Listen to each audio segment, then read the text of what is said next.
Hi, Alan here from RVAcrossAmerica.net, and I am here at Lake Cascade State Park. And let me just take a second out and show you where I am. I'm going to step out of the way and pan a little bit.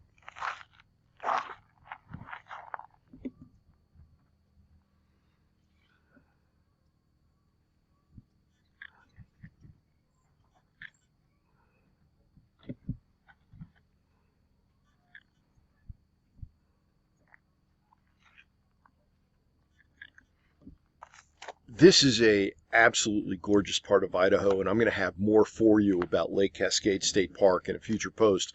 But what I wanted to talk with you about today is something that happens to probably all of us from time to time with these newfangled trucks that are loaded with emissions equipment and sensors and electronics and computers and this, that, and the other thing.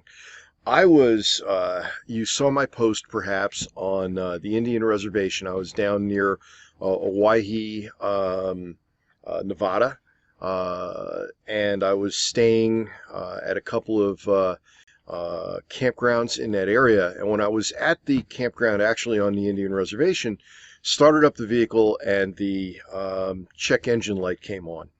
Well, that check engine light, of course, is an idiot light because it doesn't tell you anything.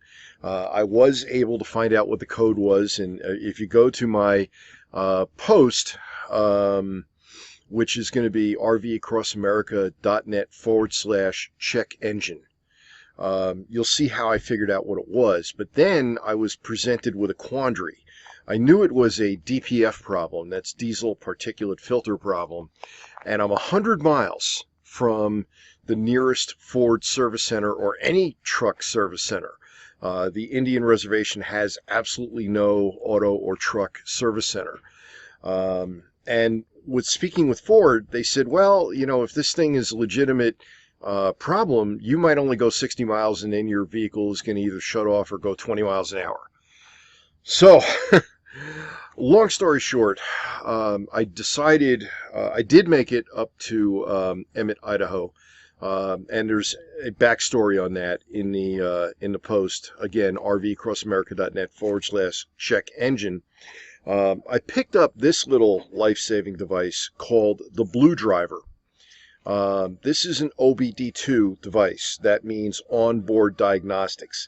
It plugs in underneath your dashboard, at least in my vehicle, and it will run complete diagnostics. It can also clear codes, and that's the direction I chose to go because I reasoned, well, if I clear the code and it doesn't come back, it was a one-off, it was a one-time event.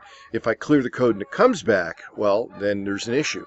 I've now driven about 700 miles or 800 miles, having cleared the code and no return. So I figure I'm probably in the clear at least until the next time the check engine light comes on, and maybe it'll be for the same issue, maybe it won't. But this device is definitely a handy little device, and I'll explain what it costs and how I chose it and everything else over on the post. Again, rvacrossamerica.net/check engine. And yes, I am wearing a flannel shirt. It is chilly out here. This is the last week of summer. It's before Labor Day as I record this, about a week before Labor Day. But summer is definitely showing its long in the tooth, and it's about done. The mornings are now getting into the 40s. I'm loving it, and today the afternoon will probably only be in the mid-70s here. And for those of you in the Deep South, no, there's no humidity. Anyway, have a great day. Alan from RVAcrossAmerica.net.